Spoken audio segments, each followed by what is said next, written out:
అనుదిన నిత్యజీవపు మాటలు. దేవుని నామానికి మహిమ కలుగునుగాక. దీని వాక్యాన్ని చదువుకుందాము.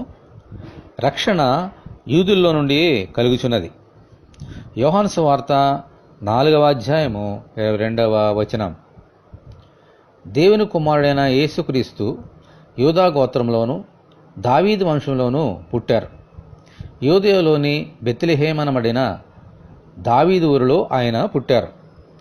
అక్కడ కొందరు గొర్రెల కాపరులు పొలంలో ఉండి రాత్రివేళ తమ మందను కాచుకొనుచుండగా ప్రభుదూత భయపడుకుడి, ఇదిగో ప్రజలందరికీ కలగబోవు మహా సంతోషకరమైన సువర్తమానము నేను మీకు తెలియజేయుచున్నాను.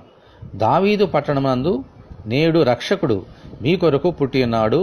ఈయన ప్రభువైన క్రీస్తు అని వారికి సువార్త ప్రకటించాడు. ఈ రక్షణ కేవలము యూదులకు మాత్రమే కాదు, ప్రపంచంలోని మనుషులందరికీ. ఆమేన్, హల్లెలూయా. అందుకనే ఆయన అందరికీ ప్రభు. చాలామంది ముఖ్యములో పొరబడుతున్నట్లు ఆయన అమెరికాలోనో ఇంగ్లాండ్లోనో పుట్టలేదు. ఆయన అమెరికా దేవుడు కాదు, ఇంగ్లాండు దేవుడు కాదు, లోకమంతటికి దేవుడు. ఆయనకి మహిమ కలుగునుగాక. ఆమేన్. ఆయనే యూదా గోత్రపు సింహం. మనమందరము ఆ ప్రభువుని ప్రార్థన చేసుకుందాము. ప్రభువా, మీకు వందనాలు.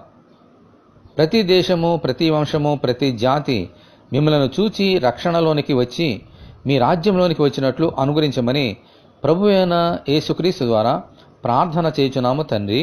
ఆమేన్. ప్రభువైన యేసుక్రీస్తు కృప మనకందరికీ తోడే ఉండి నడిపించునుగాక.